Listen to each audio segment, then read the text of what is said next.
I turned up the air conditioning to do this. If I melt while I record, please remember me decently. Rewatching the newer seasons of Winx has made me realize something. Season 7 is in fact the worst. I used to feel it was 6, but the more I've rewatched it for my rewrite, the more I've come to appreciate the season, flaws and all. At the very least, Season 6 lets me appreciate the Bloomix designs. And at least it does have a plot. It's contrived and boring as hell, but it's something I can grasp onto, so I have a rough idea of how much longer they're gonna drag out my suffering. But Season 7... oh dear God. This is when the writers really ramped up that attempt to kidify the show with no effort in establishing any kind of concrete plot, underwhelming transformations, and the most boring and annoying villains imaginable. At the very least, they ran out of money for CGI scenes, and thank God, because the and now the fridge is gonna make a lot of noise. Okay, alright, sure. Because the mini-worlds look so much better in 2D. Now today, in order to achieve justice and cleanse our souls, we're gonna drag Season 7 for filth. So grab a drink, grab some snacks, and get comfortable, because we're gonna be here for a while. Before we begin, I do want to ask y'all that if you're willing and able, any support over on my Patreon would be very much appreciated. Along with that, I'd like to ask y'all to check out my urban fantasy novel, Disinheribus from the Ashes, on Amazon and wherever else books are sold, and you can also request it at your local bookstore or library. The magic of the ISBN. Now without further ado, let the suffering commence.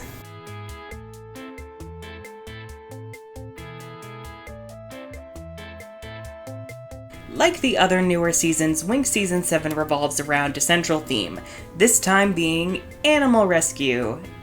Yay. The Winx each get their own bonded fairy animal, they have to save fairy animals at large, and the antagonists are shape-shifting poachers. Conceptually, it's far more juvenile than even 5 and 6's core themes, which goes hand in hand with the effort to lower the show's age demographic. I don't mind this fairy animal theme at all, actually. In fact, I think it could be interesting exploring the creatures of the magical universe more in depth, given how relatively little we've seen of them the past few seasons. We'll get to that later, but the fairy animals themselves are one of the few highlights of Season 7, with their designs and their creativity behind their powers. The issue comes into play with the plot. Or the lack of a plot. Whereas Season 6 at least had a clear conflict of the Winx trying to lock the Legendarium and reclaim Cloud Tower from the Tricks, who were using it as a base for the 13th time to conquer the other magic schools, Season 7 is nowhere near as clear. Instead, two low-power randos, Kalshara and Brafilius, are looking for the ultimate power of the fairy animals, because their goal is to control every fairy animal in existence to have an invincible army? Sure, whatever. The ultimate power of the fairy animals solely on an ideal level seems ridiculously trite. It's yet another reality-altering power that they couldn't even bother defining beyond a vague title. And why would the fairy animals even have such a thing to begin with? At least antagonists going after the dragon flame made sense. But beyond that, it leads to so many problems with our new villains that we'll save for later, along with problems of pacing and a lack of structure. The Winx basically just wait around for Kalshara and Brafilius to cause problems wherever they think the next clue to find the ultimate power is. And a lot of the time, those two aren't even involved in whatever chaos is going on, like the wild magic fungus on Linfea, or the wild magic in the jungles of Earth, or goddamn Paradise Bay. Oh god, they're making me vibe with Season 5 Diosporo. This is the end. There's no clear plan the Winx have in finding and protecting the ultimate power, nor a clear plan for the villains in achieving it. You know those last few episodes of Season 6 where they forged the Legendarium key, so to stall for time until the finale they just had the Tricks turn Cloud Tower invisible, and then the Winx just fucked around looking for something to do? Yeah, that's essentially all of Season 7. The Winx looking for something to occupy them with nothing substantial to do. They've so thoroughly given up that they just have Roxy's new birds yell at the girls about the latest conflict they need to resolve. They literally have plot birds yelping about how the Winx need to engage in an arbitrary plot cul-de-sac, whether it's going to medieval Italy to save a cat, or fighting an evil unicorn in the mountains of China. Neither of those are as fun as they sound, for the record. I consider it slander. Most of these problems come from the writers failing to create a plot structure for the season. So things just happen one after the other for no rhyme or reason, and they need to pad for as much time as they can to fill out the standard 26 episodes. And the thing is, it wouldn't be as bad if the individual stories were fun, or they were doing interesting things with the characters. I think Season 7 could have worked if it was more similar to 2, with more low-key, slice-of-life, character-focused stories. Something very low stakes to give the girls time to breathe after the chaos of the last few seasons. But, we can't do that, because the Winx are more boring now than they have ever been.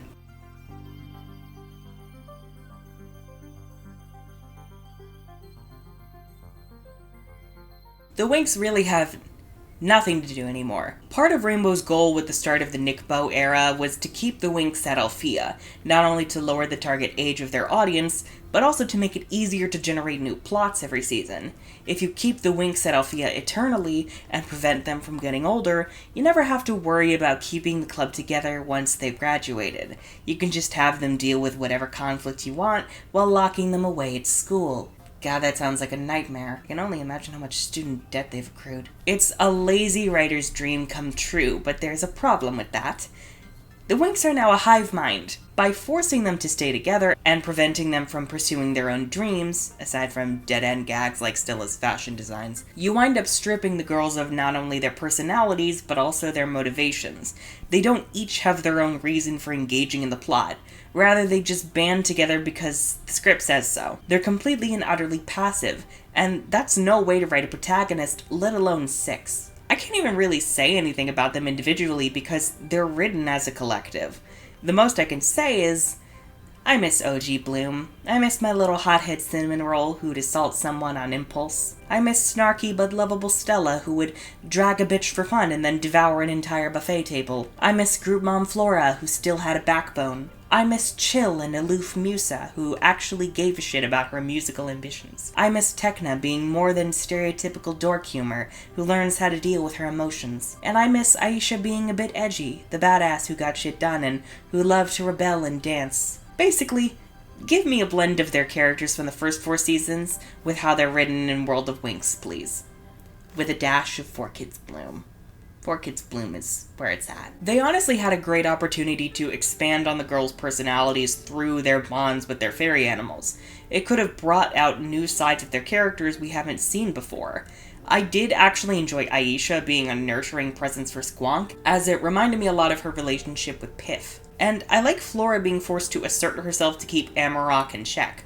Other than that, Give me Bloom being fed up with how bratty Alost can be. Give me Tekna inventing new gadgets with Flitter to pull some pranks on people at Althea.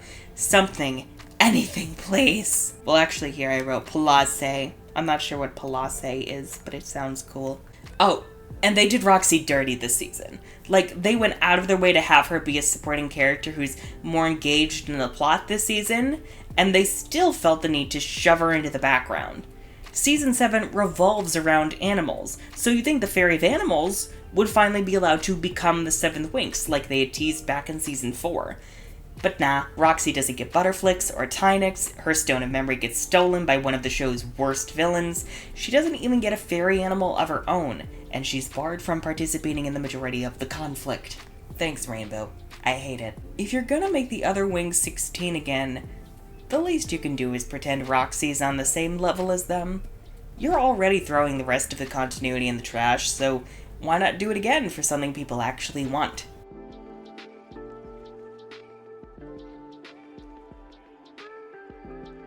I actually really like the fairy animals themselves. Whenever show set in another world has fun with its wildlife, it's a good time. And it's nice seeing something other than the classic Avatar route of mashing up animals from our own world. Some of my favorites include the Rabcon. Oh, that one is just a mashup, oops. The Scarret, and of course, the Accordiphant. Oh, come on, it's an itty-bitty elephant with the body of an accordion. How the hell can you not love it, you monster? Oh, also, the Pelafly is an eternal mood, and I want one to scare my guests. I want it to stare them in the eyes as it speaks in a warped version of my own voice, repeating the swear words I mutter under my breath. Bird owners, I know that's a struggle you have. My friend has birds. They are repeating all of your shit. Anyhow, onto the Winx's fairy animals, because they actually did a pretty good job tailoring them to each girl. Elos is a fucking brat. It's no secret Bloom's a lover of unicorns, which makes it a bit of a shame that so much of my job involves dragging her for filth. Well, for her. For me, it's fun. Still, Elos is a little runt that reminds me a lot of classic 4Kids Bloom. Snooty, thinks he's better than you, and wants all the attention on him no matter what. In the right hands, this could absolutely make Bloom go, is this what I've become? I don't know why, but the idea of a bird whose wings generate sunlight is perfect for Stella. It's a bit of an eccentric, odd choice that just screams Stella. And what makes it even better? Shiny. Well, she loves shiny things. By which I mean, she'll eat all of Stella's jewelry in one gulp. I appreciate some conflict that reflects the dumb behavior of people's actual pets in real life. But of course, escalated and with a fantastical twist. Amarok is my dumb wolf son who deserves all of the happiness, but also needs to get his shit together. Again, it's nice to see Flora have to assert herself to keep Amarok from wrecking everything, given he's a fucking wolf, not a dog. Critty is probably the most normal out of the bunch, since she's a cat. Pissy is annoyed by everything all the time, but actually is Marshmallow who loves snuggling and listening to Musa sing. The only thing that makes her magical, aside from being pink, is the fact that she can shoot quills. Which, oh my god, I love it so much. And she is a true artiste, like any cat. Flitter is probably the most boring out of the bunch, which is a shame. You would think a hyperactive little flying squirrel with aviator goggles who likes to invent things, fuck with people, and destroy everything in his path at the speed of light would be a great match for Tecna. Maybe he'd be able to get her out of her strict patterns and make her enjoy the chaos of the moment a bit. I will say I do love his little friendship with Kiko, though. They absolutely got hammered at that ending party. And Squonk? Protect. Like, yeah, he can be annoying, but that's kind of the point. He's a freaky little abomination who's named for his alarm-like cries and the literal floods he creates with his tears. Only Aisha would have the strength and patience to suffer through his nonsense to care for him. Also, I am at the point where I'm so annoyed with the cast that I'm low-key rooting for Squonk to drown them all. I don't know what to tell you. The one fairy animal I will not forgive, though, aside from Roxy's dumb plot birds, is the goddamn Infinity Swan. We've made fun of this thing forever, but what the hell even is it? It just comes out of nowhere at the very last episode to send the Trix to yet another extra-dimensional hell prison. There's no foreshadowing of this thing before it appears, it's not mentioned in any kind of fairy animal lore, no theming for it in the design of the mini-worlds or the transformations, and it took away my fairy animal babies. Stupid bastard swan.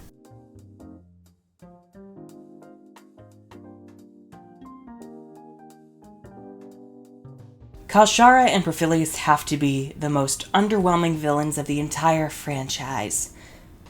Well, second most. Actually, I go back and forth with whether I hate them more than Acheron. At least I can take Acheron seriously in some abstract sense, even if he had the personality of dirt, and he was defeated in 15 minutes with the dollar store Agadar box. At the very least, you could take him even a little bit seriously. And his motivations of wanting to be free made sense. And you could also argue he was never all that important beyond manipulating Selena into doing evil. Kalshara and Brafilius, meanwhile, are buffoons. And they're not even entertaining in their buffoonery, which defeats the whole purpose of them being buffoons. I just really like the word buffoon, okay? They should have called it Buffoonix. At least that sounds like it'd make for a hell of a time. Maybe it's like a circus-themed transformation and we have to fight evil magic carnies. See, I'm writing season 9 already. Anyhow, I'm eternally bored of these two. Aside from wanting the ultimate power of the fairy animals to build an army, they don't have a clear plan to get them there, meaning they're just meandering around like the Winx, or lazily laying about their ugly lair. Not to mention that with the weird time travel nonsense going on, it means they were just doing, what, nothing in all that time between the Winx's first time travel escapade and the present? And in all that time, all they've managed to do is kidnap a bunch of tiny animals to keep in cages? Okay, yeah, sure. Real main villain material right there. They don't even have any motivation for what they're doing. They don't seem all that interested in fairy animals on any level, even as poachers. The animals are just a means to their ends. meaning Kalshara is yet another generic villain who is no different personality-wise from Darkor, wow, I said that weird. Darkor, Valtor, or Tritanus, or Selena, or Acheron, and who's far weaker than any of them. Seriously, she's just some shape-shifting nobody, and the Winx wield the dragon flame at this point, and have saved the world a dozen times at this point. They should be able to level Kalshara in less than 5 seconds. But then again, this is the same dragon flame that left the Winx groveling at the feet of freshman Cloud Tower witches last season, so to quote Goofy from Kingdom Hearts, what do I know? I do like the idea of Kalshara having a personal connection to Faragonda and that she's, a fairy gone rogue, because it serves as an example that not all fairies are good. But they don't even do anything with that. Kalshara ostensibly loses her fairy powers once she's able to shapeshift, so we can't even get any evil fairy outfits out of this. And she has some of the most boring shapeshifting powers I've seen from this show.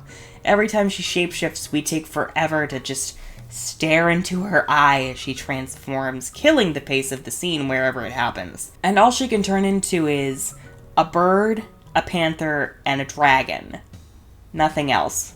And she doesn't even use the dragon form all that much, so why even introduce it? God, I miss Dumon. I miss the fairy hunters. Oh, we'll get to them, actually. Not to mention that Kalshara has no presence whatsoever, on top of hardly being involved in the plot, with the Winx half the time dealing with a conflict that Kalshara and Brafilius have nothing to do with. Kalshara doesn't even get the Stone of Memory to follow the Winx into the past. Nah, they just let Brafilius keep that one. And Brafilius is exhausting. He's the epitome of an annoying comic relief villain who makes you want to scream. You would think Brafilius would be lovable, if anything, being forced into this life of crime by his sister, who feels indebted emotionally and wants to support his sister, only to be treated like shit time and time again. But then again, they do nothing with that, making Brafilius' presence nothing more than a joke that goes on 26 episodes too long. Honestly, I remember when they first revealed these two's designs, and I thought they were gonna run some evil circus of some sort with corrupted fairy animals. Like, maybe every animal they catch is corrupted by wild magic and turned into a monster that serves them. Imagine if the Kangor main from the first episode was an attempted recruit, and that led into the Winx discovering that Kalshara already has a small army of dangerous fairy animals transformed by wild magic. Now, there is an aesthetic I can jive with. And honestly, I keep going back and forth with how I feel about the Tricks returning this season. By this point, I'm so sick of them that I'm disappointed they came back at all. Part of why I enjoy Season 4 is the lack of the Tricks, forcing the writers to introduce new conflicts for the Winx outside of the usual antics of the infamous witch trio. But on the other hand, this is the first time since the earlier seasons the Tricks have been even remotely threatening, and I actually love their fairy animals, especially Ocula. But then Duarte ruined it with their voices, so I guess I hate it. Seriously, you have Lisa Ortiz in your cast, but you don't even have her reprise her role for Icy? For shame.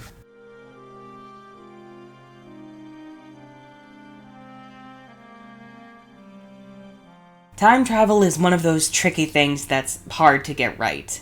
I've been harsh to it in the past, but that's mostly because through my admittedly limited media diet, I'd always seen it used in the most contrived, boring ways imaginable. Looking at you, Kingdom Hearts. The thing is, time travel can be a great tool for interesting conflicts you couldn't explore any other way, but Winx Season 7, you guessed it, does nothing interesting with it. Yay. They explain it through the Stones of Memories, convenient artifacts kept right at Althea. Wonderful. Just how many reality-altering secrets are kept in this goddamn school? And where were these things when we needed to learn about what happened to Bloom's parents? What happened to chronomagic, where we just punched clocks to see the past? What happened to the Trace X-Wing? Actually, I don't mind ditching the Believe X-Wings. Let's just not give them all the same super convenient powers, when Flora can already speak to nature to discover what the trees have seen. But the ultimate sin is that the writers failed to take advantage of these stones. Imagine if the Winx went back to witness ancient battles between the Great Dragon and the Shadow Phoenix, or the fall of Domino, or even smaller conflicts within their own families. Maybe meeting younger versions of their parents when they were the Winx's age and realizing there's a reason why they are the way that they are. So many interesting possibilities that, fans would actually be interested in are thrown away so that the Winx can befriend a dinosaur or fall into boring situationships with medieval lute players. Actually, where are the fairy hunters whenever they time travel on Earth? You're telling me that when we go back in time to when the wizards were capturing all the terrestrial fairies, we don't get to encounter Ogron and his goons even once? That could have been so much fun, and also served as a chance for the Winx to confront the trauma these villains have left on them since season 4. But nah, they just don't exist anymore. Wouldn't want to have fun with your time travel plots or anything. And again, I was screaming until my dying day. Why didn't Roxy get to keep her stone? Why are we so insistent on writing Roxy out of the story time and time again? And why does Brafilius get the stone instead of Kalshara?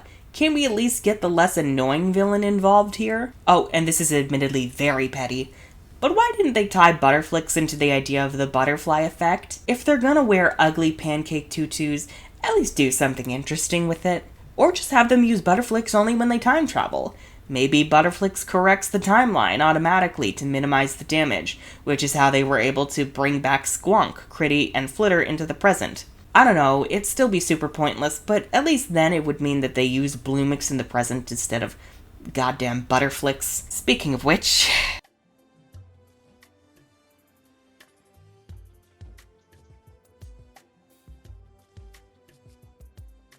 I would like to apologize to Season 6 again, this time for saying it had the worst transformations.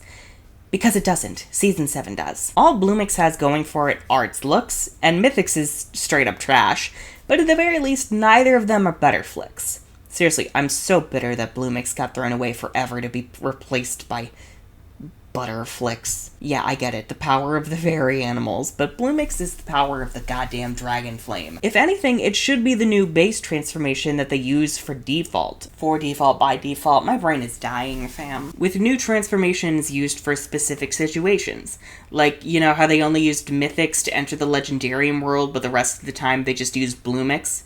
Keep it like that, with the Winx using Bloomix by default, and then only using Butterflix, I don't know, whenever they time travel. Conceptually, Butterflix irks me. The only reason it has to exist is that it holds the power of nature. You know, like Sophix or Harmonix before they got rid of the Nature's Key thing for no reason. Honestly, if only they just saved Harmonix for Season 7, at least then I'd be less annoyed. But Butterflix is the representation of Season 7 being made for far younger audiences, not only through its ridiculously ugly name, but also its gaudy design. I will forever begrudge Butterflix for ruining Monarch Butterfly aesthetics for me. I don't even know why they had to go with butterflies, especially when they didn't even bother with the butterfly effect. I agree with Winx Decoded that a fawn theme would have been far more interesting. Or hell, you already have the Infinity Swan, so why not go for a swan-themed transformation? It would at least fit the weird ballet tutu thing going on. But please God, don't call it Swanix. Please don't do that. Butterflix's transformations, at the very least, don't have the girls flailing everywhere to remind us how lackluster the puppet animation is, so that's a plus. But the real problem, aside from the uncreative turns to reveal their outfits, is that most of the transformation isn't even them transforming. Instead, they do that accursed Butterflix dance that's been memed into oblivion, and to make it worse, Rainbow also plagiarized it from popular K-pop dances. I'm not surprised, honestly. At the very least, I don't hate the song, aside from that weird pronunciation of nature. Like, the power flows from the nadir to me. What? It's nature. Why are you saying it like this, Alicia? Why? I do actually like the wings, but the designs of the outfits are so hideous, especially Blue and Flora. The only designs I genuinely like are Musa and Aisha, who again, are coming in clutch to try and save this trash fire form. Absolutely love their wings, their color schemes, and their hair. I also appreciate that Butterflix encourages the Winx to use their environment to their advantage in fights, since they can't use the power of nature to hurt anything that's part of nature. However, that also makes Butterflix one of the most useless, most laughable forms they've had. So often the Winx are completely helpless, unable to perform even the most basic attacks against their enemies. Tynix, meanwhile, is... it's better than Butterflix, but that's not hard. Conceptually, I actually really love the idea of the mini-worlds, and the designs of these realms are gorgeous and surprisingly inventive. This makes me wish they handled the Infinite Ocean and the Legendarium world in 2D instead of 3D, and makes me dread the idea of Tynix looking even uglier than Mythix. Tynix's designs are tacky and cookie-cutter, but I do love the hair and the wings. I also really enjoy the supermodel vibe going on with the transformation, though I'm not as fond of the song as I used to be. These spells, though, they're trash tier. More generic blasts, more generic shields, and some of the most generic special spells with the girls' fairy animals ever. Wonderful. Season 7 is a disaster of epic proportions. It's so incredibly underwhelming, as not only did it piss off the older fans even more than seasons 5 and 6 had already managed, but it also clearly failed to entertain the younger audiences that Rainbow was aiming for. Winx Club just doesn't know who its audience is anymore, and it hasn't for a long time, hence why it's fallen behind other similar properties and lost its status as a titan. It's so sad to see, and this could have been so easily avoided. But at the very least, it's fun to poke fun at, so there's that. Anyhow, if you enjoyed this video and would like to see more content like this from me, then be sure to subscribe and ring that bell for notifications because YouTube hates creators. Also, please consider, if you're willing and able, pledging your support for myself and the channel over on Patreon, and checking out my urban fantasy novel, Disinheritance from the Ashes, in the links below. I'm the Unicorn of War, and surprise, surprise, Season 7 is a shit show.